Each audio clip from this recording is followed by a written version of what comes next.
మల్కాజిగిరిలో అంగరంగ వైభవంగా బోనాల ఉత్సవాలు జరిగాయి. నేరేడుమెట్ మల్కాజిగిరి ప్రాంతాల్లో అమ్మవారి దేవాలయాలు భక్తులతో కిక్కిరిసిపోయాయి. దేవాలయాల నిర్వాహకులతో సమన్వయం చేసుకుని బోనాల ఉత్సవాలు ప్రశాంతంగా ఎటువంటి అవాంఛనీయ సంఘటనలు జరగకుండా గట్టి బందోబస్తు ఏర్పాటు చేశారు. దేవాలయాల్లో సాధారణ భక్తులతో పాటు విఐపీల తాకిడి ఎక్కువగా ఉంది. బీజేపీ నాయకులు ఈటెల రాజేందర్ నేరేడుమెట్లోని దేవాలయం, సిఫల్గూడలోని కట్టమైసమ్మ దేవాలయాన్ని సందర్శించి పూజలు నిర్వహించారు. ఈ సందర్భంగా ఆలయంలో ఆయన మాట్లాడుతూ రాష్ట్ర ప్రజలందరూ కూడా ఆయురారోగ్యాలతో సుఖ సంతోషాలతో ఉండాలని అమ్మవార్లను కోరుకుంటున్నానని తెలిపారు. ఈ కార్యక్రమంలో వినాయక నగర్ కార్పొరేటర్ రాజ్యలక్ష్మి, పలువురు బీజేపీ కార్యకర్తలు, దేవాలయ కమిటీ మెంబర్స్ పాల్గొన్నారు.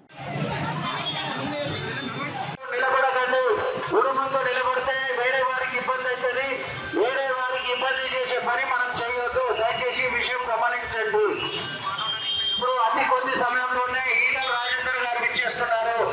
వారికి స్వాగతించడానికి ఊరవల్లి సంవత్సరం కూడా మన ఆహ్వానాన్ని మన్నించి రావడం జరిగింది.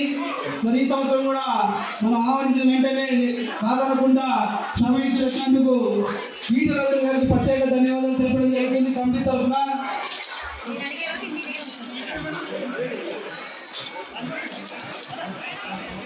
అందరం కూడా సుఖశాంతంతో ఆరోగ్యాలతో అందరం కూడా దినదినాభివృద్ధి అవుతూ సుఖంగా ఉండాలని చెప్పి ఆ దేవతని కోరుకుంటున్నాను. అలాగే ఇక్కడ ఇంతమంది డాన్స్ చేయడానికి వచ్చిన పిల్లలు, అలాగే శ్రీదేవి గారు డాన్స్ టీచరు, దుర్గా నాట్య కళాశాలలో వీళ్ళందరూ నేర్చుకుంటున్నారు. వీళ్ళందరికీ కూడా శుభాకాంక్షలు. All my blessings to you and all the very best. Okay, మీరందరూ కూడా ఇంకా శ్రద్ధతోటి బాగా నేర్చుకొని ఇంకా ఎక్కువ ప్రోగ్రామ్స్ ఇవ్వాలని దీవిస్తున్నాను మీ అందరినీ కూడా.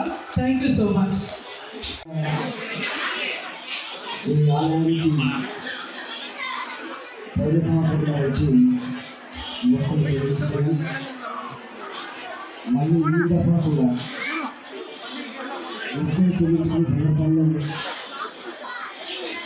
ప్రాంత ప్రజలు, ఈ రాష్ట్ర ప్రజలు చల్లగా ఉన్నారని, కరోనా లాంటి మహమ్మారి మళ్ళీ ఎప్పుడు కనపడకుండా పోవాలని, ప్రజలు ఆరోగ్యంగా, సుఖంగా, సంతోషంతో జీవించే భాగ్యం కలిగించాలని చెప్పి మా ఆడపిల్లలంతా కూడా బోనాన్ని అమ్మవారు సమర్పించుకున్నాను.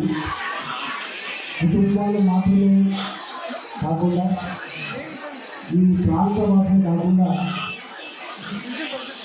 మానవ కళ్యాణం కోసం మనుషులంతా కూడా ఏ భేదభావం లేకుండా, ఎలాంటి అనుమతి లేకుండా గొప్పగా జీవించే బాధ్యత చెప్పి చేస్తున్నారు.